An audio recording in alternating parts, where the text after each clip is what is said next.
14 වෙනි ප්‍රශ්නේ 14 වෙනි ප්‍රශ්නේ අහන්නේ පහත දැක්වෙන HTML ෆෝරම් එක ඇති සබ්මිට් බොත්තම සලකා බලන්න. නිවැරදි පහත දැක්වෙන කුමන උසුලනය මූලාංගය පහත ඉහත දැක්වෙන සබ්මිට් බොත්තමෙන් බලාපොරොත්තු වෙන කාර්යය නිවැරදි ක්‍රියාවට නංවයිද කියලා කියන. සබ්මිට් එක තියෙන මොකද්ද? ෆෝම් එක සබ්මිට් බටන් එකකින් කරන්නේ. මොකද්ද? ෆෝම් එකේ ඒ ඇක්ෂන් එකෙන් කියන ස්ථානයට මේ ෆෝම් එකේ පුරවන දත්ත ටික සබ්මිට් කරලා දානවා. එතකොට ඒක දාන හරි විදිය මොකද්ද කියලා අහනවා. ඉතින් මොකද්ද හරි විදිය? ඉන්පුට් ටයිප් එක. ඉන්පුට් ටයිප් බටන් කියන්නේ සාමාන්‍ය බටන් එකක්. ඉන්පුට් ටයිප් සබ්මිට් කියන එක හරි. බටන් ටයිප් නෙවෙයි ඉන්පුට් ටයිප්. බටන් ටයිප් කියලා දාන්න බෑ. ඉන්පුට් ටයිප් සබ්මිට් තමයි හරි. Value submit. මේකේ තව චූටි අඩුපාඩුවක් තියෙනවා. ඉතින් ඒක අපි ලොකුවට highlight නොකරෙමු. මොකද්ද? මේක self closing නා. එයාම ක්ලෝස් කරගන්න ටැග් එකක් නේ. empty tag කියලා අපි කියනවා. empty elements කියලා. මොකද input element එකට වෙනම close element එකක් නැහැ. button tag එකට තියෙනවා. button tag එකට closing tag එකක් තියෙනවා. input tag එකට closing එකක් නැහැ. එයා self closing තමයි. එතකොට මේක අපිට ගන්න වෙන්නේ මොකද්ද? පළවෙනි උත්තරය තමයි හරි උත්තරේ විදියට ගන්න වෙන්නේ. button කියන එක මොකටද පාවිච්චි කරන්නේ? ඒත් HTML5 වල පාවිච්චි කරනවා බටන් කියන එක පාවිච්චි කරනවා සාමාන්‍ය බටන් එකක් දාගන්න. හැබැයි සබ්මිට් බටන් එකට නෙමෙයි. input type reset එකක් ගන්න කොහොමද? input type reset. input type reset. input type submit කියන විශේෂ input type button කිව්වොත් ඒක button tag එකට සමානයි. උතර බටන් වර්ග තුනක් අපිට ගන්න පුළුවන් input type button, input type submit, form එක submit කරන එක නා input type reset, form එක clear කරන රීසෙට් කරන කෙනා විදිහට තුනක් ගන්න පුළුවන්. දැන් මේක ගැන මම වැඩි විස්තර 2019 පේපර් ඩිස්කෂන් එකේදී මම කියවනේ එකින් එක වීඩියෝ දාලා තියෙනවා කියලා මම අනේ වීඩියෝ එකක් විදිහට නෙවෙයි ප්‍රශ්නට අදාළ තියරිත් එක්ක දාලා තියෙනවා. එතකොට ඔයාලා HTML ප්‍රශ්නයක් එනකොට බලන්න ඒකට අදාළ තියරි ටිකත් එක්ක ඒකේ වීඩියෝ එකේම තියෙනවා. ඉතින් එතකොට මතක් කරගන්න පුළුවන් කොහොමද මේ ඉන්පුට් ටයිප් දාන්නේ. හදිස්සි එක්සෑම් එක ලං වෙලා බලනකොට තියරි එක මතක නැත්නම් ටක් ගාලා මේ වීඩියෝ එක බලුවා නම් මතක් කරගන්න පුළුවන්. මේකෙදි මම එක දිගට කරන් යනවා මොකද නැත්නම් වෙලා යනවා. 15 වෙනි එක පහත දැක්වෙන CSS නීති අතරින් කුමක් ස්කූල් PNG නම් ගොනුවේ ඇති අනුරුව වෙබ් පිටුවක පසුතලයක ලෙස විදැහු කරයිද කියලා කියනවා. අපි බෑග්ග්‍රවුන්ඩ් එකට ඉමේජ් එකක් දාගන්නේ කොහොමද? මතකද? body tag එකට දීලා තියෙනවා tag select එකක් මේ පහම tag selectors මේක හරිනේ ඊළඟට background image background dash image මතකනේ background එකක් දෙන්නේ background ඉරි කැලක් මොකද CSS වල වචන වෙන් කරන්නේ කොහොමද කෙටි ඉරකින් border color මතකද border dash color border width border dash width background image නැත්නම් background color background dash color වචන දෙකක් තියෙනවා නම් වෙන් කරන්නේ පොඩි කෙටි ඉරකින් එතකොට body background image URL කියලා URL එක දෙන්න body background image URL ඒ කියන්නේ පස්වෙනි එක තමයි හරි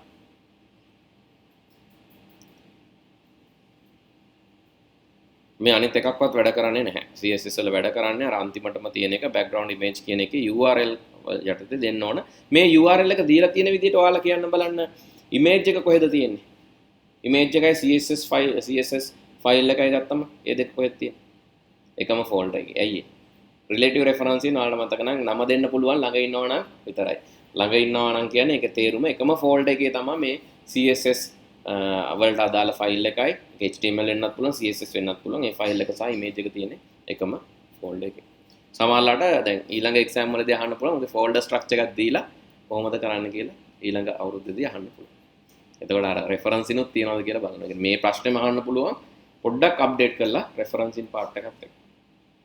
හරි. ඊළඟට විද්‍යුත් තැපැල් පද්ධතිවල ඊමේල් තැපැල් සේවා දායකයන් පණිවිඩ ලබා ගැනීම සඳහා තැපැල් සේවා ග්‍රාහක භාවිතා කරන නියමාවලිය මොකක්ද කියලා අහනවා. ප්‍රොටෝකෝල් එක මොකක්ද කියලා අහනවා. මතක තියාගන්න මේක නිකම්ම ප්‍රොටෝකෝල් එක ලියන්න බෑ. පණිවිඩ ලබා ගැනීම සඳහා මොකක්ද පාවිච්චි කරන්නේ?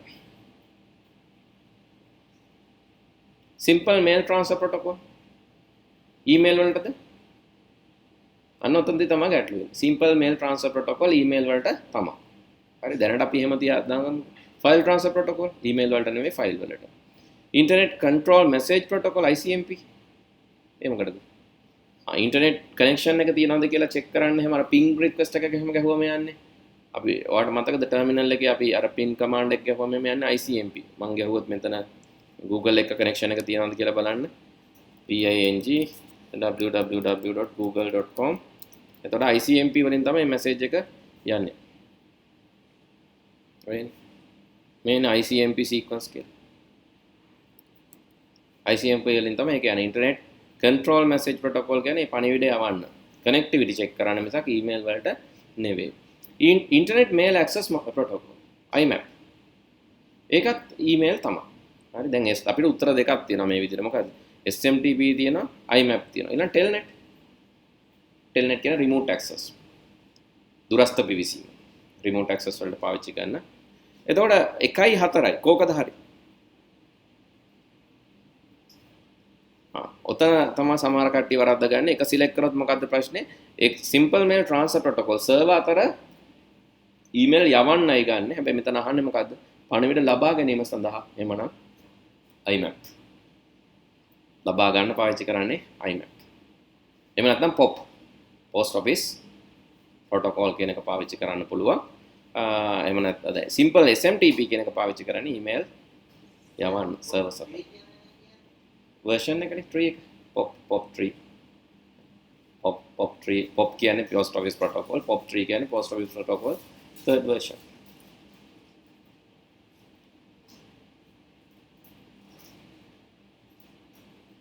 එතකොට මෙතන මේ ලබා ගැනීම කියන වචනය අල්ලගෙන තමයි මෙයාලා IMAP වලට ලකුණු දෙන්නේ. ඔයාලා මොකක්ද දන්නේ? එක ලබා ගැනීමට නෙමෙයි යවීම. ඊමේල් එක්ස්චේන්ජ් කරන්න සර්වර්ස් වල අපි පාවිච්චි කරන්නේ SMTP. පොඩි තැනකින් වරදින්නේ. ඊළඟට 17 user data gram protocol UDP නම් ප්‍රවාහන ස්තර නියමාවලිය භාවිතා කරන්න පුළුවන් මොනකටද කියලා අහනවා. UDP කියන්නේ මොකද්ද? ඔක TCP UDP කතා කරනකොට මම කිව්වා TCP කියන්නේ බස් වගේ UDP කියන්නේ ට්‍රීවිල් වගේ කියලා. හිතියේ නැත්තම් මතක් කරගන්න මොකද්ද වෙනස බස් ට්‍රීවිල් දෙකේ? බස් එකක් දෙන රූට් එකක යන්නේ. ඒ කියන්නේ 201 බස් එක කිව්වොත් යන පාරක් තියෙනවා. මෙන්න මේ හෝල්ට් වල තමයි නවත්තන්නේ. මේ පාරවල් වලින් තමයි හැරෙන්නේ. එහෙම යනවා. ට්‍රීවිල් එකක් එහෙමද? නෑ එනේ තනින් හරවලා ට්‍රැෆික් එක මග ඇරලා යනවා.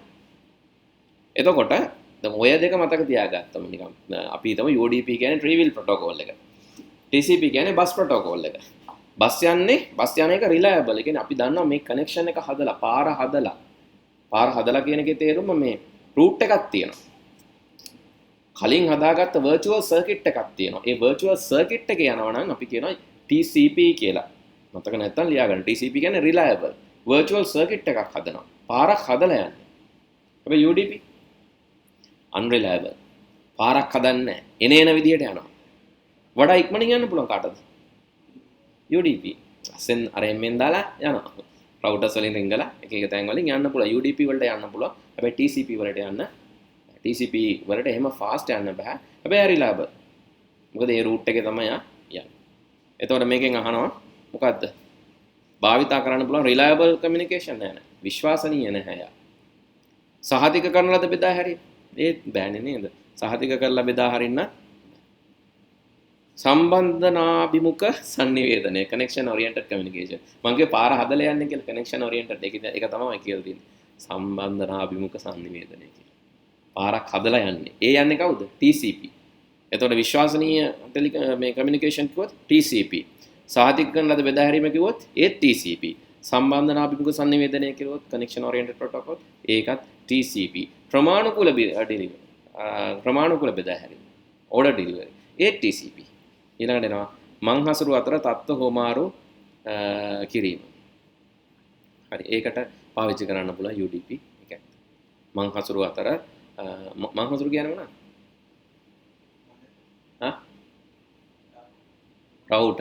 routers අතර යාලයි router information exchange කරන්න. router informations ඒ වගේ විස්තර බෙදා ගන්න. ඒකට ඉතින් එච්චර sure වෙන්න ඕනේ නැහැ. ටග් ගාලා යවන්නයි ඕනේ, ඉක්මනට යවන්නයි ඕනේ. ඉතින් 17ට ගන්න වෙන්නේ 5 තමයි අපිට උත්තරේ විදිහට. මොකද අනිත් ඔක්කොම TCP වලට අදාළයි. ඉතින් ඒක දන්නේ නැතත් පහ සිලෙක්ට් කරන්න පුළුවන් හේතුව අනිත් ඔක්කොම අදාළ TCP වල. 18 Mac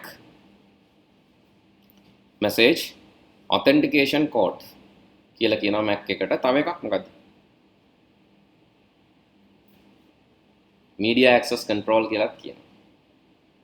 media access control කියලා කියන්නේ Mac address වගේ ගත්තාම media access control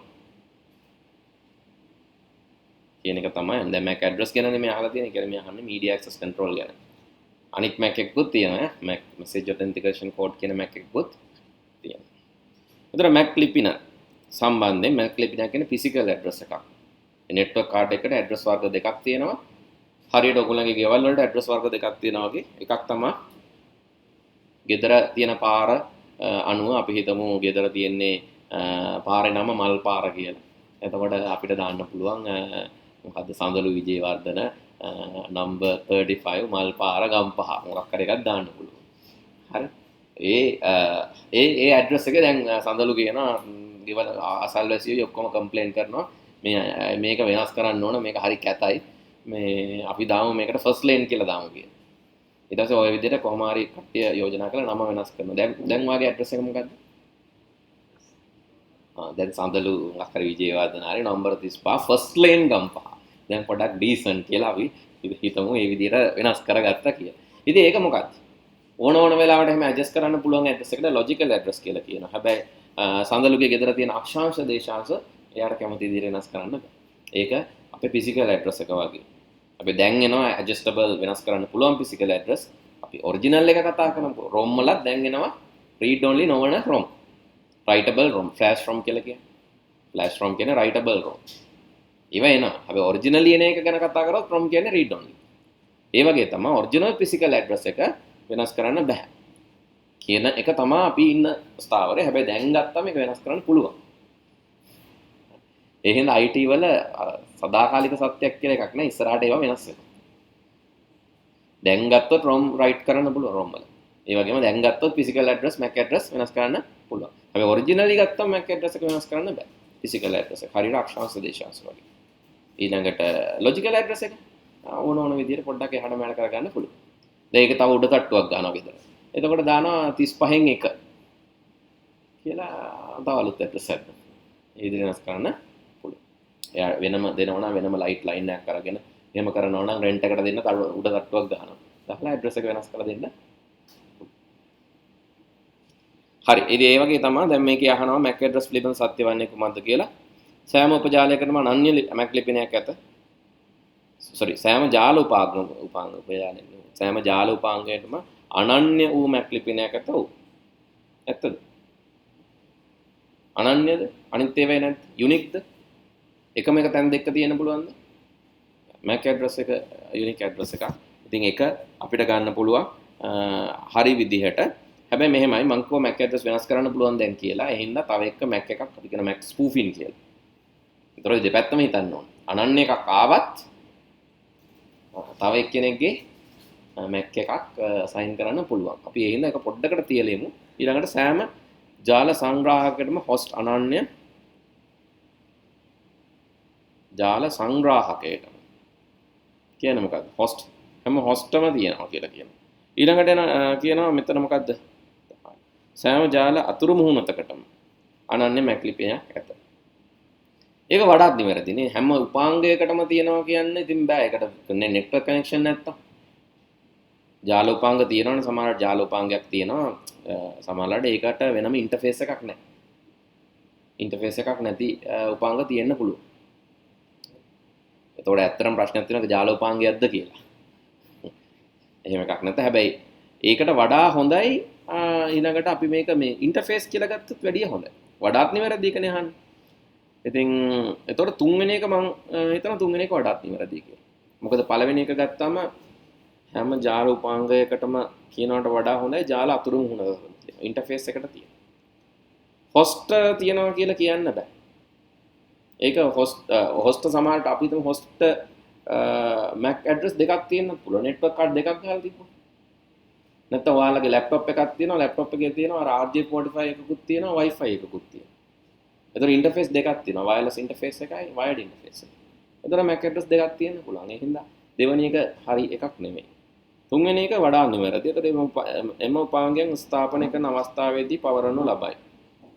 නෑ ඒක පස්සේ අපිට සයින් කරන්න පුළුවන්. එය මං හැසිරීම සඳහා භාවිතා කරයි නෑනේ. මං හැසිරීම සඳහා භාවිතා කරන්නේ මොකද්ද? අපේ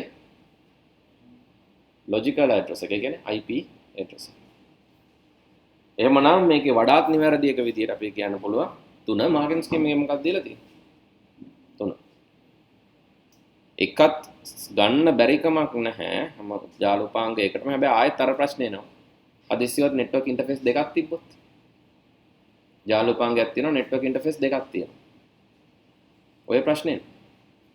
interface නැති ජාලුපාංග අපි නැහැ කියලා හිතමුකෝ. network interface නැති ඒවා නැහැ. මොකද ජාලුපාංගනේ අහලා තියෙන හැම උපාංගයක්ම නෙමෙයි. ජාලෝපාංග කියන්නේ කොහොම හරි මේක මේ නෙට්වර්ක් කරන්න පුළුවන් වෙන්න එපා. දෙකක් තිබ්බොත් තමයි ප්‍රශ්නේ. ඒ කියන්නේ අපේ දැන් උදාහරණයක් විදිහට ප්‍රොක්සි සර්වර් එකක් ගත්තොත් අපිට ඉන්ටර්ෆේසස් දෙකක් ගන්න වෙනවා. ඒ වගේම දැන් ලැප්ටොප් එකක් ගත්තත් ඉන්ටර්ෆේස් දෙකක් එනවා. වයර්ඩ් එකයි වයර්ලස් එකයි. ඉතින් දෙකට MAC address දෙකක් තියෙනවා. කොහොමද MAC address එක බලාගන්නේ? ඔයාලට පුළුවන් IP config කියලා Windows වල නම් Linux වල නම් ifconfig කියලා type කරන්න. sorry ifconfig Windows වල නම් ipconfig. ඒතර මේකේ MAC address එක කියලා කියන්නේ මෙන්න මේ address එකට. කියනවා ඇති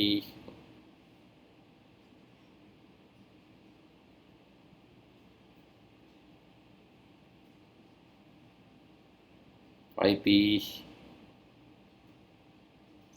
MAC address මෙතන පෙන්වන්නේ නැහැ.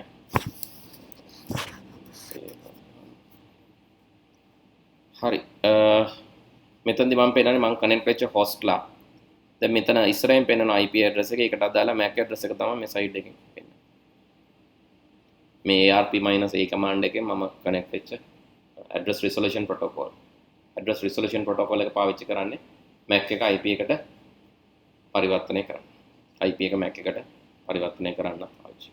address resolution protocol. ඒකෙන් අපිට බලා ගන්න පුළුවන් MAC address එක. ඔයගොල්ලන්ගේ තෝරන command prompt එකේ ගහලා බලන්න. ipconfig/all කියලා ගැහුවනම් Windows වල එනවා. හරි ipconfig/all කියලා ගැහුවනම් Windows වල එනවා. මේකේ -a මේකේ එහෙම පෙන්වන්නේ නැහැ. ඒක නෑ හරියටම command එක මොකක්ද කියලා.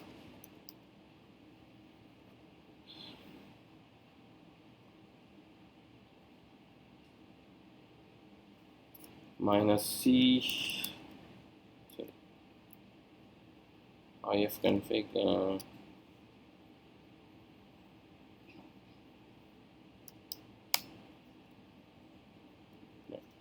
it never මේවා ටික විතරයි එන්නේ families ටික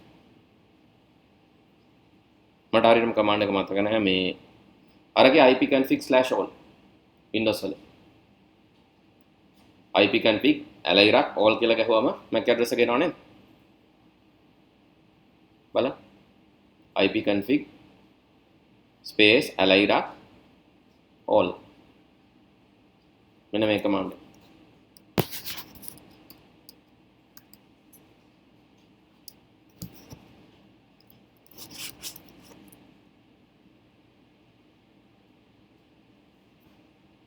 ipconfig if නෙමෙයි ipconfig/all එතකොට බලන්න පුළුවන් එහෙම නැත්නම් ඔයාලා ටයිප් කරන්න ARP-A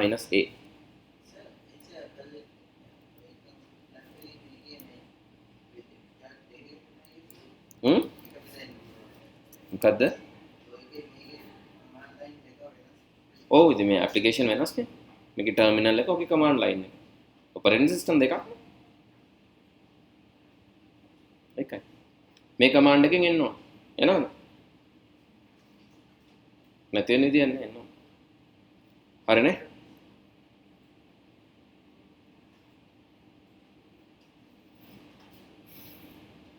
ඕකේ අපි ඊළඟ ප්‍රශ්නට යමු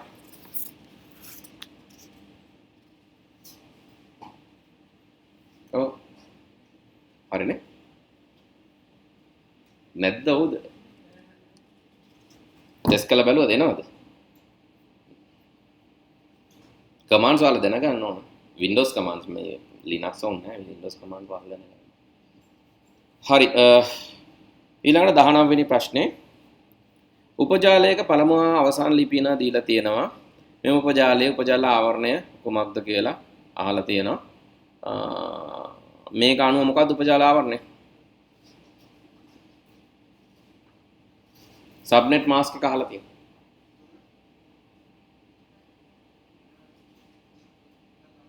කොහොමද සබ්නෙට් මාස්ක් එක හොයන්නේ? මෙහෙම දුන්නා. පළමු ලිපිනයයි අවසාන ලිපිනයයි දීලා තියෙනවා. පළමු ලිපිනය කියන්නේ network IP එක. අවසාන ලිපිනය දීලා තියෙනවා 63255. කොහොමද හොයන්නේ උපජාල ආවරණය මොකක්ද කියලා? 48යි 63යි ඔයාලා ලියන්න. බයිනරි වලින්. ඒ කියන්නේ 192යි 192 නේ දෙකම. එතකොට වෙනස් වෙන්නේ මොකද්ද? 48යි 63යි නේ වෙනස් වෙන්නේ. ඒ දෙක ලියන්න. බයිනරි වලින්. කියන්න බලන්න මට උත්තර දෙක. ලේසි. තව ලේසි විදි තියෙනවා. මම මේක ක්‍රමයක් කියලා දෙන්නේ. 43 බයිනරි වලින් කියන්නේ 48 බයිනරි වලින්.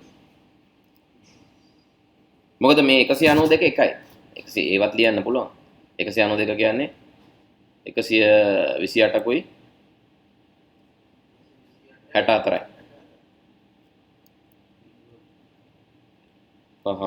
ආ 192. ඒවා ලියන්න පුළුවන්. ඒවා ලිව්වේ නැතත් ඒක හොයාගන්න පුළුවන්. ඊළඟට තියෙන්නේ කීයද? 48. 48 කියන්නේ 32යි 16යි කොහොමද ලියන්නේ? 0.0යි 1යි හරි 2 3 4 5 6 හරි. ඊළඟ එක ඕන නැහැ. මොකද ඒක බිඳුවමයි තියෙන එක දැම්මත් කමන්නේ. ඊළඟ එක කියන්නකෝ.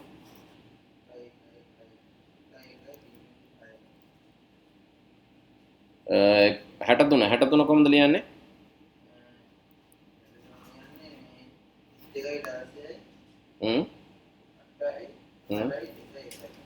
8යි 4යි 2යි ඒක ලියන්න පුළුවන් උඩරින් 64ට එකක් අඩුයි. එතකොට 63. එතකොට 63යි 255 තමයි අන්තිම එක. මෙතන එතකොට මේවත් 1 2 3 4 5 6 7 8 හරි. මේක අනුව මේක වෙනස් වෙලා තියෙන්නේ මෙන්න මේ බිට් එකනේ වෙනස් වෙලා තියෙන්නේ. මෙතනින් එහාට බිට් එකනේ වෙනස් වෙලා තියෙන්නේ නේද? මම ඒක වෙන පාටකින් දාන්නම්. රතු පාටෙන් දාමු. මෙතනක් දානවා. මෙතනින් එහාට බිට් එක තමයි චේන්ජ් වෙලා තියෙන එක. දැන් ඒ කියන්නේ චේන්ජ් වෙනවා නම් චේන්ජ් වෙන්නේ නෙමෙයි. මේ වෙනස් වෙන බිට් වලට මොනවද කියන්නේ? ඒවා අයිති කාටද? හොස්ට්ලට. නියතව තියෙන එක ඇති නෙට්වර්ක් මොකද කියලා තියෙන එක නෙට්වර්ක් එකේ කියලා. උපජාලයක පළමු සහ අවසාන. තනි උපජාලයක්. එහෙමනම් මේක අයිති වෙන්නේ නෙට්වර්ක් එකට. ඊළඟ නෙට්වර්ක් එකට යන්නේ කොහොමද? මේක වෙනස් වෙලා. එහෙමනම් අපි මෙතෙන් එනකන් තියෙන ටික එක ඒවා දැම්මම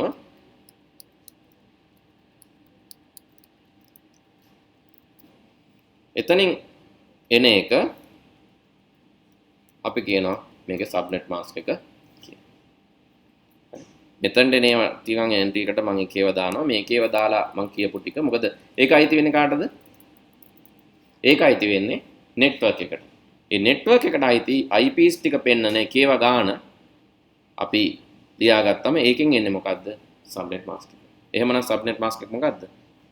255යි 255යි 1 1 1 1 කියන්නේ 128යි 64යි 192යි 32යි 224යි 16යි 240යි. එහෙමනම් 4 තමයි උත්තරේ වෙන්නේ. මොකද්ද? 255යි 255යි 240යි. ටග්ගාලා අර වෙනස් වෙන මේවා දෙක ලියාගත්තා නම් බයිනරි වලින් මම කොට මේක විතරක් ලිව්වත් ඇති කියලා. ඇයි මේක විතරක් ලිව්වා නම් ඇති කිව්වේ?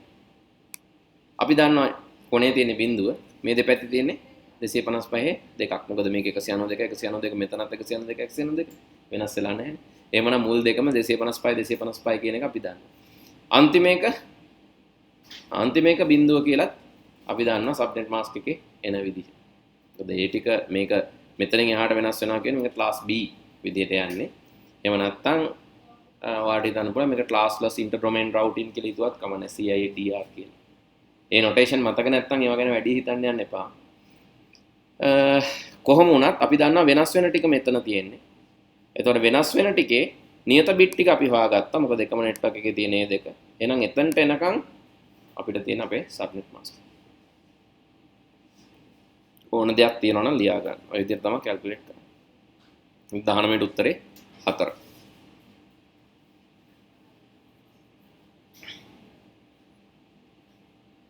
විස්ස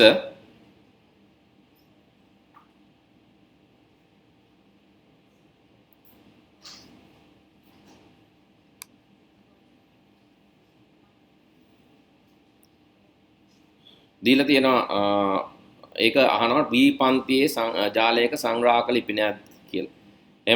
ඊළඟ එකේ තියෙනවා C පන්තියේ ජාලයක සංග්‍රාහක ලිපිනයක්. මේක සබ්නෙට් කරලානේ තියෙන්නේ. සබ්නෙට් කරලා තියෙනවා නම් අපි ගොඩක් වෙලාවට අර ක්ලාසස් වලට දාන්නේ නැතුව එකක් ගන්නවා මේ ක්ලාස්ලස් ඉන්ටර් ඩොමේන් රවුටින් වලින් CIDR වලින්. එහෙම නැත්නම් ඔයාලා දන්නවනේ ක්ලාසස් බෙදෙන විදිහ class AIP, class BIP, class CIP කියලා සීමා තියෙනවා. E D E විදිහට. ඒතර අපි පාවිච්චි කරන්නේ ABC DE රිසර්ච් පර්පසස් යන ඒවා. ඊළඟට එතකොට Bත් වැරදි Cත් වැරදි. තුන්වෙනි එකේ කියනවා උපජාලයක් තුල සංග්‍රාහක උපජාලය තුල සංග්‍රාහක ලිපිනයක් වේ. සංග්‍රාහක කියන්නේ host IP එකක් වෙනවා කියලා කියනවා. හරිද?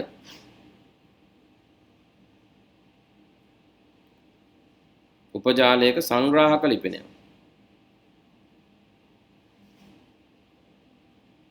ඊළඟට 4 කියලා තියෙනවා සංග්‍රාහක 250 ජාල ලිපිනයක්. සංග්‍රාහක 255ක් තියෙන ජාල ලිපිනයක් කියලා. 5 ජාල පිටු 8කින් යොත් සංග්‍රාහක ලිපිනයක් වේ. මොකක්ද හරි?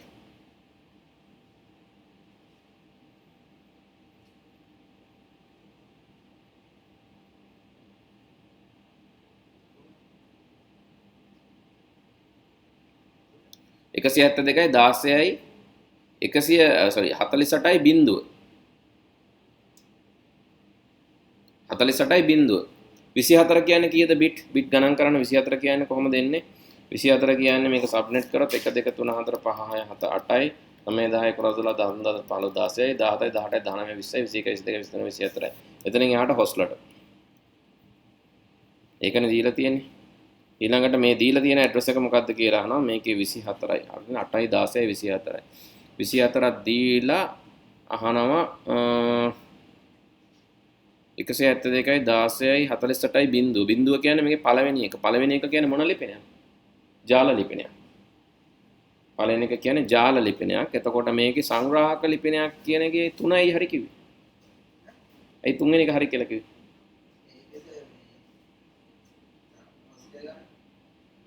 host එකකට දෙන්න පුළුවන් බිඳුව කියන IP එක. ඒ කියන්නේ මේකේ මුලම IP එක මේ සබ්නෙට් මේ නෙට්වර්ක් එකේ මුලම IP එක. මේක host කෙනෙකුට දෙන්න පුළුවන්. මේක දෙන්න පුළුවන් නෙට්වර්ක් එකට. නේද? නෙට්වර්ක් එකට දෙන්න පුළුවන්. ඒතර ජාල ලිපිනයක් වෙන්නේ. ඒතර සංග්‍රාහකලා කීයක් ඉන්නවද මේකේ? 255ක් ගන්නවද? අපි නෑනේ දෙකේ 8 වෙනි බලය ඍණ 2 ගන්නනේ. 254ක් ගන්න. එතකොට මෙතන 4 වෙනි එක තියෙනවා සංග්‍රාහක 255කින් ජාලයක ජාල ලිපිනයක්. උපජාලයක ජාල ලිපිනයක්.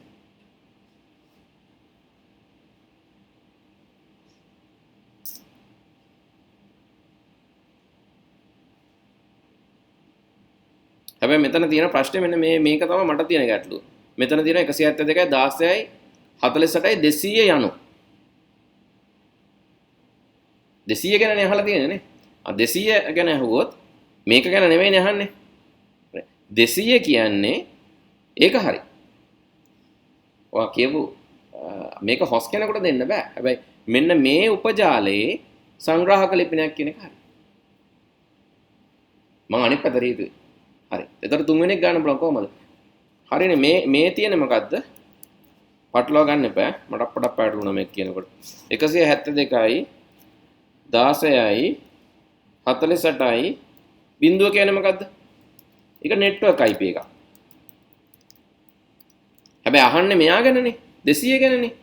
එතකොට 172යි 16යි 48යි 200 කියන්නේ මොකද්ද? ඒක host IP එක. අහන්නේ මේක යනු කියලානේ. එතකොට දැන් ආපහු කියනකොට මට ඒක තේරුණේ? 290 කියන්නේ මොකද්ද? ඒක host IP එකක්. ඒක සංග්‍රාහක ලිපිනයක්. ඒක හරි. මොකක සංග්‍රාහක ලිපිනයක්ද? ඒකත් හරි. මෙන්න මේ network එකේ. මෙන්න මේ network එකේ තියෙන සංග්‍රාහක ලිපිනය. එතකොට අපිට ගන්න වෙන්නේ තුන්වෙනි එක තමයි උත්තරේ විදියට.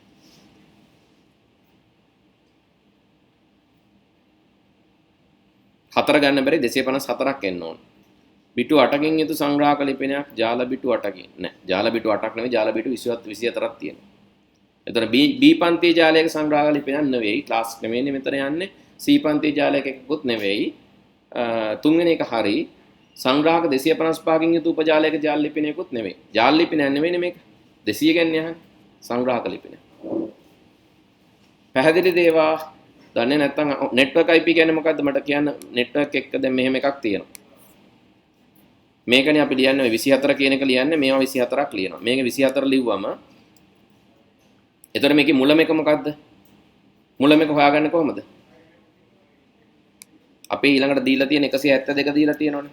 172 මට කියන්නකෝ බයිනරි වලින්. 172 බයිනරි වලින් 128කුයි 64ක් දාන්න බෑනේ. 32ක් දාන්න පුළුවන්ද? පුළුවන්. එතකොට එනවා 128යි 32යි 160යි 160යි 16යි බෑ 16ක් දාන්න බෑ 8යි 170යි හරිනේ මේක 172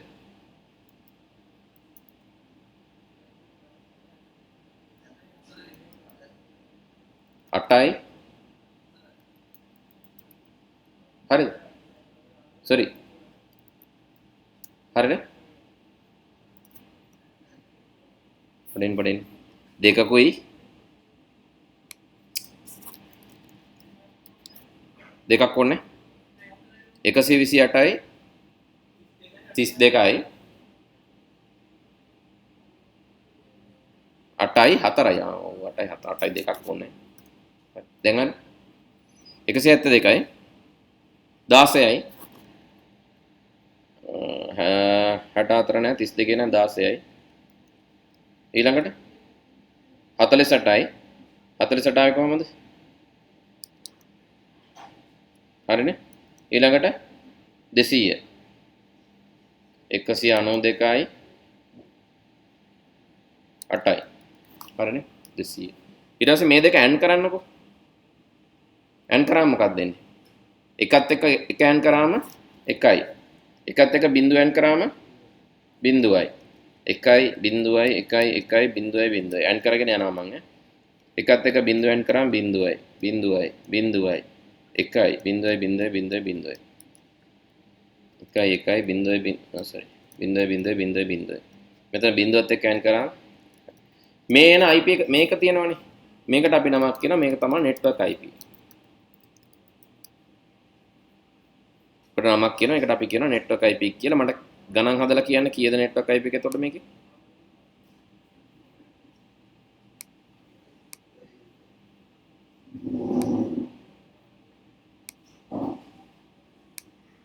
කීයද network IP එක 172යි 16යි 48යි බිංදුව ඒක තමයි network IP එක ඊළඟට මේකට යන්න පුළුවන් අන්තිම IP එක මොකද්ද අන්තිම IP එක කියන්නේ මේක වෙනස් නොකර මේ පැත්ත වෙනස් නොකර යන්න පුළුවන් අන්තිම එක මොකද්ද?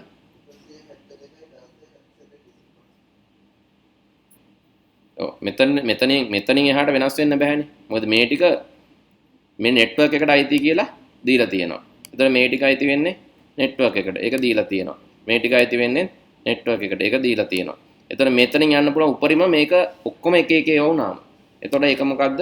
172යි 16යි 48යි 255 ඒකට අපි නමක් කියනවා broadcast විකාශන ලිපිනයක් broadcast IP ඔය ඇතුළත තියෙන එතකොට 1 2 3 4 ඉඳන් 254 වෙනකන් තියෙන ඉතුරු ඔක්කොම අපි කියනවා host IP නැත්නම් සංග්‍රාහක ලිපිනය. ඔහොම තමයි හොයන්නේ.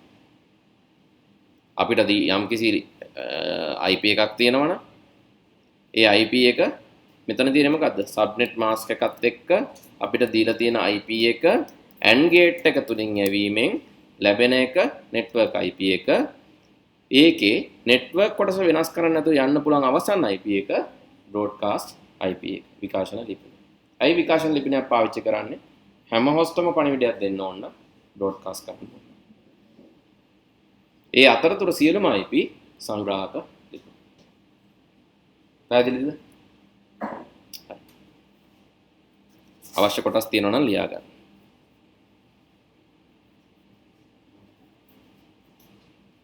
දැන් තමයි A level ගතිය තියෙන පේපර් එකේ.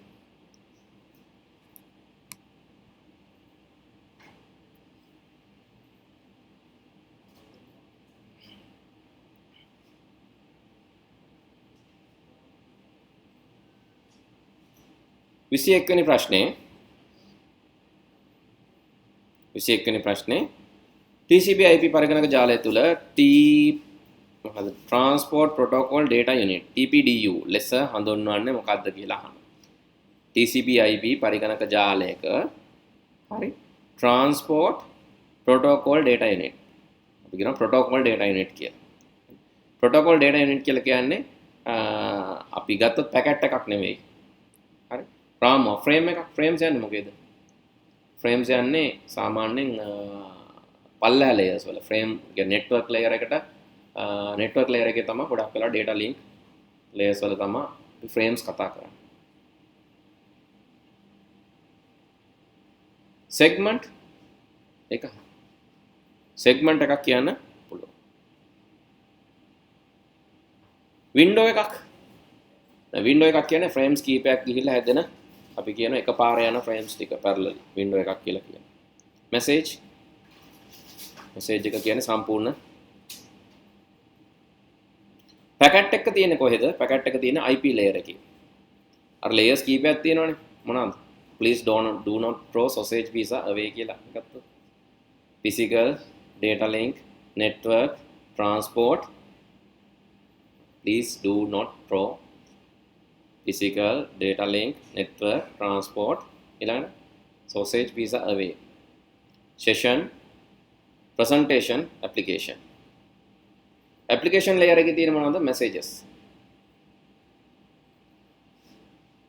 එහෙම එක layers වල තියෙන ඒවට නම් කියනවා. protocol data unit කියලා කියනවා. protocol data unit කියලා කියන්නේ segment එකක්. frame එකක් කියලා කියන්නේ ඒකේ data link layer එකේදී. ඒකේ තියෙනවා මතක දන්නේ window එකක් විදිහට යනවා data කියන්නේ data set එකක් එක සැරේ යවන්න පුළුවන්. flow control කියලා තියෙනවා. flow and error control networking. හරි. ඒකේ window කියලා තියෙනවා. කවුලුවක්. එහෙමත් නෙවෙයි. අපි කියන්නේ මේකට 21ට උත්තරේ වෙන්නේ 3. ස්වයංක්‍රීය ටේලර් යන්ත්‍රයක ඇතනම් කදිම කාර්යබද්ධ නොවන අවශ්‍යතාවයක් වඩාත් හොඳින් විස්තර කරන්නේ මොනවාද? nice to have, must to have and nice to have මොනවාද වෙනස? තිබ්බොත් හොඳයි, තියෙන්නම ඕන. තිබ්බොත් හොඳයි ඒවා කාර්යබද්ධ නොවන non functional. තියෙන්නම ඕන ඒවා functional. ඒවා දැන් අහනවා වඩාත්ම හොඳින් විස්තර කරනවා තිබ්බොත් හොඳයි යටි ඒවා මොනවද කියලා අහනවා. කියන කාර්යබද්ධ නොවන අවශ්‍යතා මොනවද කියලා තමයි 22 අහන්නේ. මුදල් ආපසු ගන්න පුළුවන් වෙන්න ඕනද?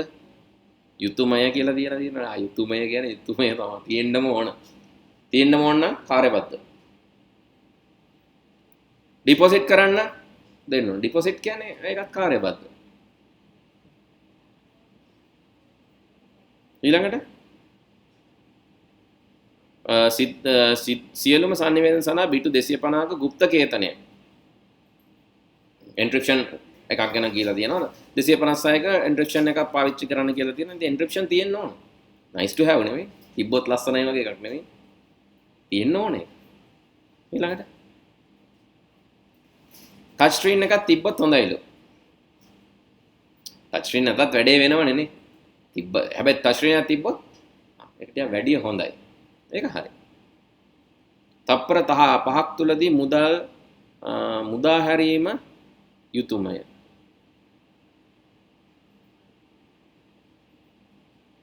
මොකක්ද දැන් ගන්න 5ද 4ද?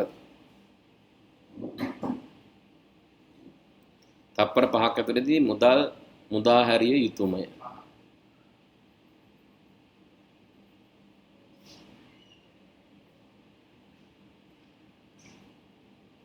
5 4 ඇතුළත උත්තරේ දොළ දෙනවා වගේ ඇත්තටම වඩාත් නිවැරදි කියලා මට හිතෙන්නේ 5. පේපර් එකේ මොනවද දීලා තියෙන්නේ මේකේ?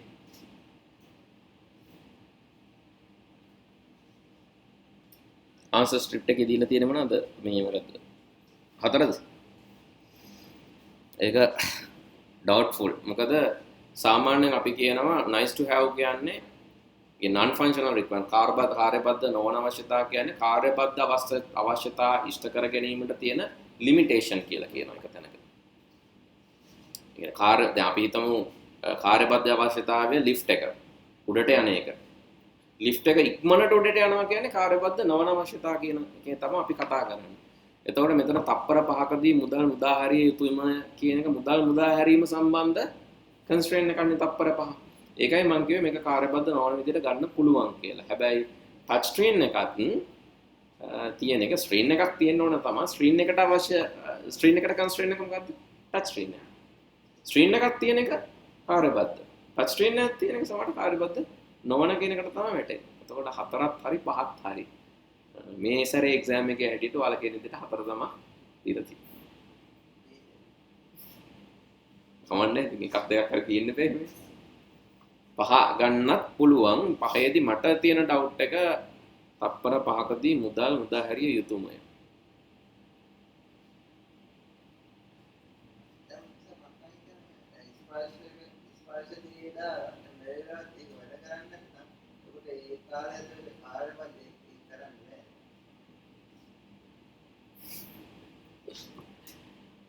හරි අපි කාර්යබද්ධ කරන්න බෑ කියන්නේ. හරි ටච් ස්ක්‍රීන් එක වැඩ කරේ නැහැ. ඔව්. ටච් ස්ක්‍රීන් එක වැඩ කරේ නැහැ කියලා එහා පැත්තේ බටන් තියෙනවනේ කොහොමද? බටන්ස් වලින් යන්න පුළුවන්.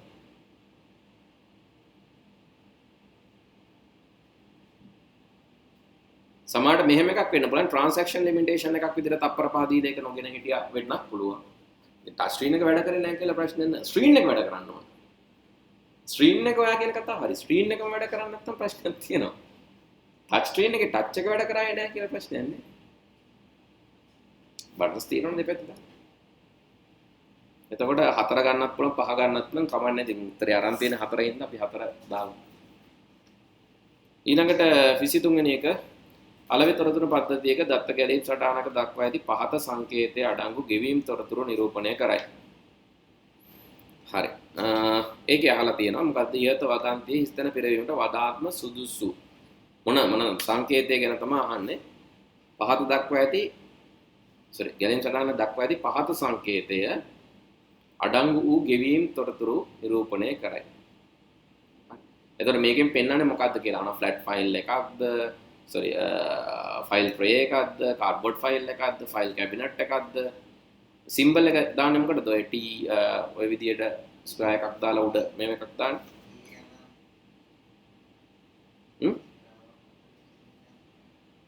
ෆයිල් තාවකාලික ෆයිල් ට්‍රේ එකට නේ දාන්නේ ඔය සිම්බල් එක දාන්නේ ෆයිල් ට්‍රේ එකට තමයි කාඩ්බෝඩ් ෆයිල් ගොනු කැබිනට් ෆයිල් කැබිනට් නෝ. හරි එතකොට ඒකට ගන්න වෙන්නේ ඒක ස්ට්‍රේට් ෆෝවර්ඩ් එකක් කෙලින්ම අහලා තියෙන සිම්බල් එක දීලා. එතකොට ගන්න වෙන්නේ 1 23ට.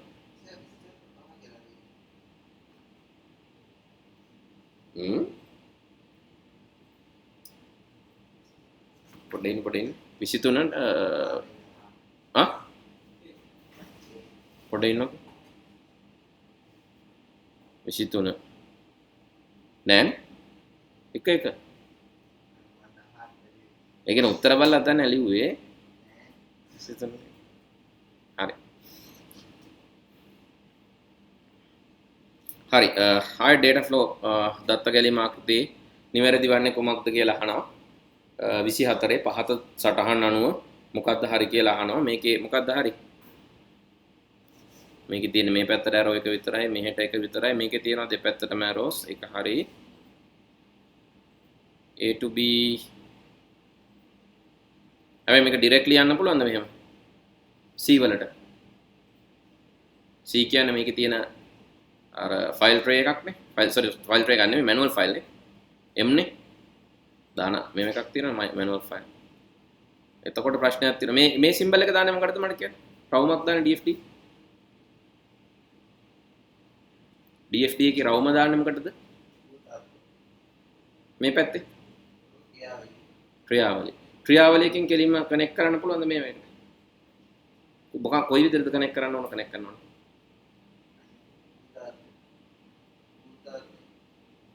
හරි එතකොට කෝකද නිවැරදි වෙන්නේ මේකේ මේක දෙකම දාන්නද මෙහෙම දාන්න බෑ හරි එතකොට ගන්න වෙන්නේ අපිට මේකේ හැටියට 3 තමයි ගන්න වෙන්නේ මොකද මේකේ කනෙක්ෂන් එක හරියට එකක්වත් පෙන්නලා නැති ඉතින් තර්ඩ් එක තමයි අපිට ගන්න වෙන්නේ DFD එකේ 24 දීලා තියෙන උත්තරේ මොකක්ද මෙතන මේ ඇරෝ දෙකේ තමයි මෙතන ප්‍රශ්නේ තියෙන්නේ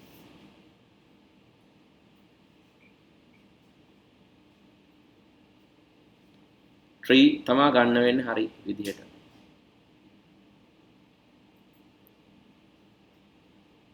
data flow diagram එකක් ඊට පස්සේ දීලා තියෙන flow chart එකක් පහත ගැලීම් සටහන සලකන්න start read a value for x සමානයි බිඳුව නම් years නම්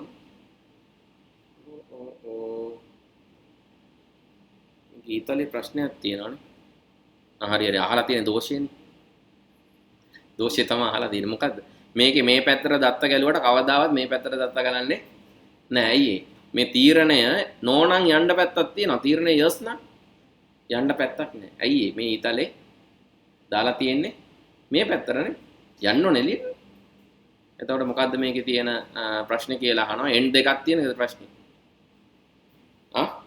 end දෙකක් තිබ්බට ප්‍රශ්නයක් නෑ ඒකෙදී ඊළඟ print වළංගු ඉඟි පදයක් නෑ ඒක ප්‍රශ්නයක් නෑ process කොටුවක් මොනවද තියෙන්නේ process නැති ඕන තරම් ඒවා තියෙනවා input output විතරක් තියෙන්න පුළුවන් process නැති වෙන්න පුළුවන් ඊළඟට print සංකේත දෙකක් තිබීම print ඕන තරම් තියෙන්න පුළුවන් නේ ප්‍රශ්නෙකුත් නැහැ ගැලීම් දිශාව නිවැරදි නොවේ ඒ කියන්නේ මම ඒක දකිනකොට මම පටන් ගන්නකොටම කිව්වේ මෙහෙම යනවා මෙතන yes නම් යන්න එකක් නෑ no නම් විතරයි යන්නේ එහෙමනම් මේක වැඩක් නෑ නේ decision එකක් දෙන්නේ අයියා උදාහරණයක් විදිහට අපිට තියෙනවා පාරවල් දෙකක් හැරෙන්න. දැන් පාරවල් දෙක හැරෙන තැනක එක පාරක් අපි හිතමු සම්පූර්ණයෙන් වහලා කියලා. එක පැත්තකට යන්න බෑ. ඒක මුලින්ම වහලා ඒ පාර අයින් කළා දානවා. මේ වගේ මේ පැත්තට යන්න දෙන පාර අයින් කළා දානවා. දැන් මෙතන ඔයා කලර් ලයිට් එකක් හරි ට්‍රැෆික් පොලිස් එකක් හරි දාලා වැඩක් තියෙනවා. නෑ නේද? ඩිසිෂන් එකක් ගන්න නෑ නේද? තව ඩිසිෂන් නෑ නේද? ඒතකොට ඔයා දාන්න ඕනේ මේ පැත්ත විතරයි. ඇත්තට මේ කියන්නේ සීක්වන්ස් එකක් විතරයි තියෙන්නේ. අනුපිළිවෙලක් විතරයි සිලෙක්ෂන් එකක්. සිලෙක්ෂන් එකක් තියෙනවා නම් yes නම් යන්න පැත්තකුත් තියෙන්න ඕන. සාධාරණ වෙන්න ඕනේ. no නම් යන්න පැත්තකුත් තියෙන්න ඕන.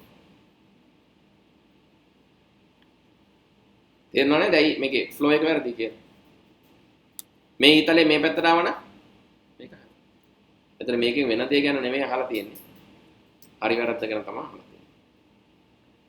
26 විද්‍යුත් ව්‍යාපාර e-business සම්බන්ධයෙන් පාත දැක්වෙන කුමන වගන්තිය සත්‍ය වේද කියලා අහලා තියෙනවා. ඒ අර්ධ වශයෙන් මාර්ගගතව පවත්වාගෙන යන ව්‍යාපාරයක් නෑනේ e-business කියන්නේ පූර්ණ වශයෙන් මාර්ගගතයි. එය පෙර අන්ත සහ පසු අන්ත front and back end මාර්ගගත ක්‍රියාවලිය වලින් සමන්විත වේ එක හරියි. සියලු බ්‍රික් ව්‍යාපාරිකයන් ඔහුගේ ව්‍යාපාර මාර්ගගතව පවත්වයි. බ්‍රික් ව්‍යාපාරිකයන් සාමාන්‍ය කඩවල් කම්පැනිස් වර්ග දෙකක් තියෙනවා. brick and mortar companies .com companies. .com companies කියන්නේ සම්පූර්ණයෙන් මාර්ගගත. brick and mortar companies කියලා කියන්නේ brick and mortar companies කියලා කියන්නේ මොනවද? පාරේ තියෙන සාමාන්‍ය කඩවල් ෆිසිකල් භාණ්ඩ ගන්න තියෙන කඩවල්. හැබැයි ඒකේ ඔන්ලයින් මොකොත් නැහැ. එමන අපි කියන brick and mortar companies කියලා. .com companies කියන්නේ සම්පූර්ණයෙන් මාර්ගගත. සමහර කම්පැනි තියෙනවා දෙකම තියෙනවා. දැන් ලංකාවේ නම් ikman.lk ගත්තම මුලින් ඒගොල්ලෝ පටන් ගත්තේ මාර්ගගතව. හැබැයි දැන් ඒගොල්ලන්ගේ ඔෆිසුත් තියෙනවා. ඊළඟට අපි ගත්තොත් මොකද්ද ඩයලොග් ලගේ ඔන්ලයින් එකක් තියෙනවා ඔෆිස් එකකුත් තියෙනවා brick and mortar තියෙනවා .com part එකකුත් තියෙනවා සම්පූර්ණ මාර්ග කවුරුද ඉන්නවා එහෙම අයත් ඉන්නවා සම්පූර්ණ මාර්ගගත විතරක් ඔෆිස් නැතුව එහෙම පවත්වාගෙන යන්න පුළුවන් ඕගලන්ට ඕන පුළුවන් බිස්නස් එකක් පටන් ගන්න කිසිම ඔෆිස් එකක් නැහැ හරි ඊළඟට මොකද්ද මේක අහන්නේ එතකොට දෙක හරි හතර කියන ඕනෑම විද්‍යුත් වාණිජ යෙදුමක් විද්‍යුත් ව්‍යාපාර යෙදුමකි ඕනෑම විද්‍යුත් වාණිජ යෙදුමක් විද්‍යුත් ව්‍යාපාර යෙදුමකි doubtful වෙයි ප්‍රශ්නකුත් නැහැ විද්‍යුත් ව්‍යාපාර යෙදුමක් විද්‍යුත් වාණිජ යෙදුමකි ඊ වාණිජ ගත්තොත් ඊ බිස්නස් ඊ වාණිජ හැම එකක්ම ඊ බිස්නස් එකක් කියලා කියනවා හරිද ඊ වාණිජ හැම එකක්ම ඊ බිස්නස්ද ඊ කොමර්ස් හැම එකක්ම ඊ බිස්නස්ද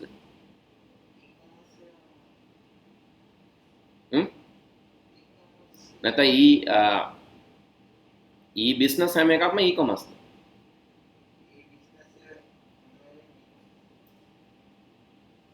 ඊ බිස්නස් ඒවා හැම වෙලේම ඊ කොමර්ස්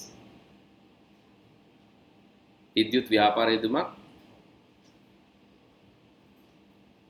ඊ බිස්නස් හැම වෙලේම ඊ කොමර්ස් මේක හරි ඊ කොමර්ස් ඔක්කොම ඊ බිස්නස්ද ඊ කොමර්ස් ඔක්කොම ඊ බිස්නස් කියන්න බෑ අපි හැබැයි ඕනෑ මේක හැම එකටම අදාළත් නැහැ ඒතකොට මෙතනදි ගන්න වෙන්නේ දෙක තමයි ගොඩක් වෙලාවට සාධාරණ උත්තරයක් විදිහට ගන්න වෙන්නේ දෙක දීලා තිනවා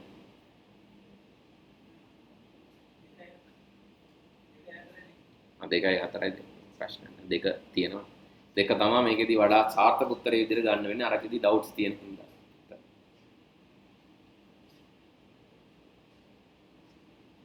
එක්තරා පාසලක සිසුන්ගේ අධ්‍යයන කටයුතු වැඩිදියුණු කර සඳහා ඔවුන්ට ටැබ්ලට් පරිගණක ලබා දෙන ලදී හොඳයිනේ මෙම අරමුණ සාක්ෂාත් කර ගැනීම සඳහා වඩාත්ම සුදුසු වන්නේ පහත ක්‍රියාකාරකම් වලින් කුමක්ද පරිගණකගත අධ්‍යාපන ද්‍රව්‍ය භාගත කිරීම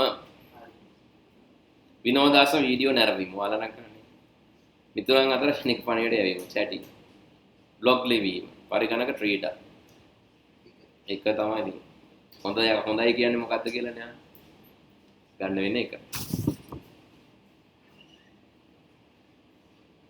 කෘතිම බුද්ධිය සම්බන්ධයෙන් පහත දැක්කන කුමන වගන්තිය සත්‍ය වේද කියලා අහන්න. විශේෂඥ පද්ධතියක අනුමාන යන්ත්‍රය මානව තීරණ ගැනීම ක්‍රියාවලිය සම්පූර්ණයෙන්ම අනුකරණය කරයි. AI artificial intelligence ගැන අහන්නේ AI වල විශේෂඥ පද්ධතියක අනුමාන යන්ත්‍රය inference engine. inference engine කියලා කියන්නේ artificial intelligence AI systems වල තියෙනවා. එයා හරහා තමයි decision ගන්න එක ඉතින් වාහනයක එන්ජින් එකක් වගේ හිතමුකෝ අපි ඒ වගේ තමයි දැන් ඩ්‍රයිව් කරන්න අවශ්‍ය වෙන්නේ යානේ ඒ වගේ decision ගන්න අවශ්‍ය ඉන්ෆරන්ස් එන්ජින් එක. මේ ඉන්ෆරන්ස් එන්ජින් එකේ තියෙන අපි දීලා අපි කවලා අපි ට්‍රේන් කරපු දත්ත. මිසක් ඒක සම්පූර්ණයෙන්ම මානව දත්ත වලට සමාන වෙන්නේ නැහැ. කොයිම වෙලාවකවත් කියන්න බෑ මානවයා රිප්ලේස් කරන්න පුළුවන් කියලා ආටිෆිෂල් ඉන්ටෙලිජන්ස් වලින්. ඒ හින්දා කොයිම වෙලාවකවත් කියන්න බෑ මානව තීරණ ගැනීම නිකන් මිනිසුන්ගේ තීරණ ගැනීම 100%ක් සමානයි කියලා AI වලින්.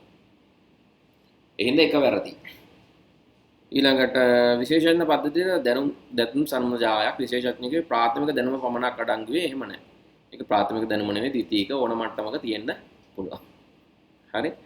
ඊළඟට සෑම විටම ජානමය ඇල්ගොරිතම් ජෙනටික් ඇල්ගොරිතම් එහෙම නැහැ. ජෙනටික් ඇල්ගොරිතම් මැරෙන්න ඕන තරම් දේවල් තියෙනවා. AI වල මොනවද තියෙන්නේ? ජෙනටික් ඇල්ගොරිතම් තියෙන්න පුළුවන්. තව තියෙනවා ඇන්ඩ් කොලනි ඇල්ගොරිතම් කියලා ඇල්ගොරිතම් එකක්.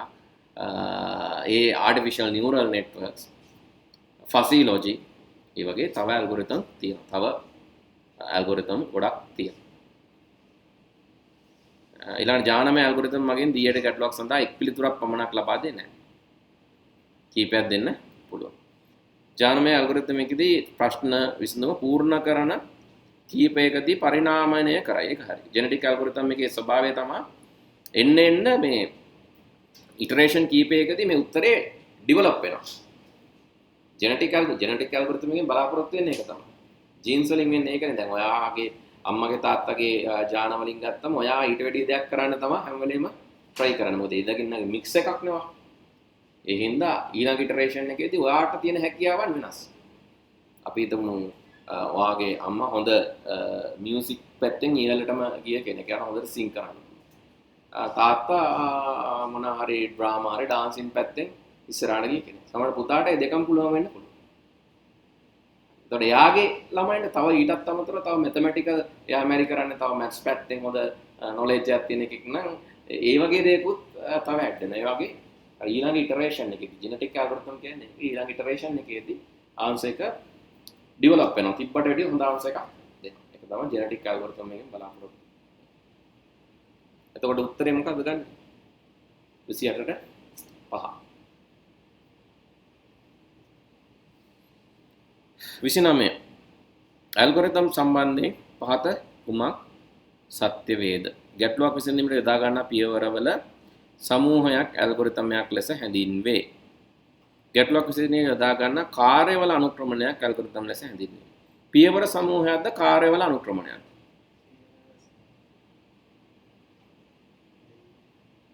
ස්ටෙප්ස් ටික අපි කියන්නේ process එකක් කියලානේ. අපිට කියන්න බලන් ගන්න කාර්යවල අනුක්‍රමයක් කියලා ඇල්ගොරිතම් එක. ඔයාලා බබල් සෝට් මතක් කරන්න. බබල් සෝට් වල මොකද්ද කරන්නේ? කොහොමද උනේ? පියවර ටිකක්ද තියෙන්නේ? වැඩ ටිකක්ද තියෙන්නේ? වැඩ ටිකක් නේද? තියෙනවා දෙන්න කම්පයා කරනවා වඩා විශාල කලින් එක්කෙනාද පස්සේ එක්කෙනාද කියලා බලනවා. එහෙමනම් මාරු කරනවා. ඊළඟ එකට යනවා. ඒකෙන් ඒ ටික ඉවර කරනවා. හැබැයි එතනින් නවතින ස්ටෙප් එක නෑ. ආයෙ try කරනවා ඊළඟ සෙට් එකට. ඒ විදිහට මේ කාර්ය මේ කරන්නේ මොනවද? විශාල නම් මාරු කරනවා, කුඩා නම් මාරු කරනවා ආදී වශයෙන් අපි එකින් එක කරලා ඒ ටික ඉවර කරන එක තමයි ඇල්ගොරිතම් එකක් කියලා කියන්නේ. ඒතර වඩා නිවැරදි උත්තරේ විදිහට ගන්න වෙන්නේ දෙක.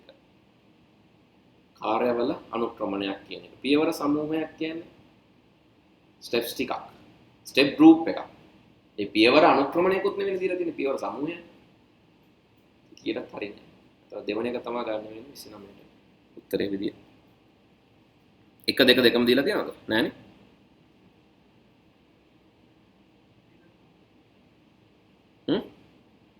දෙක. ඊළඟ 3 දීලා තියෙනවද? ඕනෑම ගැටලුවක් විසඳුමට වැඩි මනක් තිබිය හැකි එක ඇල්ගොරිතමක් නැහැ. බබල් සෝට් අපිම ලිව්වනේ නේද? බබල් සෝට් කෝඩ් එක ලියනකොට මං කෝ එකක් ලියලා පෙන්නනවා.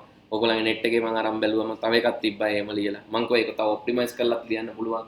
මෙහෙම අඩු කර කියලා. මතකද? කරා එකක් වෙන සෝට් කරනවා ඊට පස්සේ මං කෝනේ less than දාලා ලිව්වොත් එක පැත්තකට. less than දාලා අග ඉඳන් පටන් ගත්තොත් මෙහෙම. less than දාලා මුල ඉඳන් පටන් ගත්තොත් කීයක් තිබ්බද එකම දේ කරන්නට? මාරු කරන විදිහත් මං කෝනේ swap කරන්න ටෙම්පරරි එකක් දාලා මාරු කරන්න පුළුවන්. එහෙම නැතුව Python වල විශේෂ ක්‍රමයක් තියෙනවා දෙකම සමාන කරලා එකපාර මාරු කරන්න පුළුවන්. ක්‍රම ඕනතරම්. එතකොට තුන්වෙනි එක බොරුනේ. ඒක ඇල්ගොරිතම් එකක් විතරයි කියලා කියන්නේ. ඊට වැඩි තියෙනවා. ඇල්ගොරිතම් එකකට අපරිමිත පියවර සංඛ්‍යාවක් තිබිය හැකියි. නෑ කවදා හරි ඉවර වෙන්න ඕන ස්ටෙප්ස් ටික නැත්තම් වැඩක් නෑ. ඊළඟට පරිමිත කාලයක් තුළදී අවසන් වීමට අවශ්‍ය නොවේ. නෑ ඒක අවශ්‍ය වෙනවා. මේ දින කාලයකදී ඇල්ගොරිතම් එක ඉවර කරන්න ඕන. අවසානයක් තියෙනවා. එහෙම නැත්තම් අපිට අපි අවසන් වෙයි කියලා බලාපොරොත්තු වෙමින් ඉන්නවා. කවදාවත් ඉවර වෙන්නේ නැත්තම් හරියන්නේ නැහැ. එහෙම ඇල්ගොරිතම් තියෙන්න පුළුවන්. හැබැයි ඒවා වැඩක් නැහැ. සර්චින් කියලා වැඩනවා. සර්ච් වෙන්නේ නැහැ කවදාවත්. සර්චින් කියලා ගම එනවා. ඇල්ගොරිතම් ඉවර වුණාම මොකද වෙන්නේ? එක්ක සර්ච් not found කියලා එන්න ඕනේ. එක්ක නැත්තම් found කියලා එන්න ඕනේ. බලාපොරොත්තුවක් තියෙනවනේ ඇල්ගොරිතම් එක අවසානයේ. සර්ච් එකක් නම් එක්ක එන්න ඕන හොයාගත්තා කියලා. නැත්තම් හොයාගත්තේ නැහැ කියලා එන්න ඕන. සෝට් එකක් නේ. එක්ක පිළිවෙලට හැදිලා එන්න ඕන. නැත්තම් පිළිවෙලට හැදෙන්නේ නැතුව එන්න ඕන. දෙකෙන් එකක් වෙන්න. 30 අත්‍යවශ්‍ය නොවන කාර්යබද්ධ නොවන ලෙස පද්ධතියක අවශ්‍යතාව වර්ගීකරණය කළ හැකිය. බැංකුවක ATM යන්ත්‍රයක මේ ආපෝහාන අරකම නෑනේ. පරිශීලකයෙක් වැරදි ලෙස රහස් අංක ඇතුළත් කිරීමට උත්සාහ කර අවස්ථා 3කට වඩා නොදිය යුතුයමය. මේක අහනවා අත්‍යවශ්‍ය කාර්යබද්ධද මොකද්ද කියලා අහනවා. මොකද්ද වෙන්නේ? 3කට වැඩිය දෙන්න හොඳ නැහැ කියලා කියන attempts. හරිනේ නේද? security ප්‍රශ්නයක් තියෙනවා. ඒක නම් අත්‍යවශ්‍යයි. හරි ඊළඟට මේක කාර්යබද්ධද කාර්යබද්ධ නොවනද?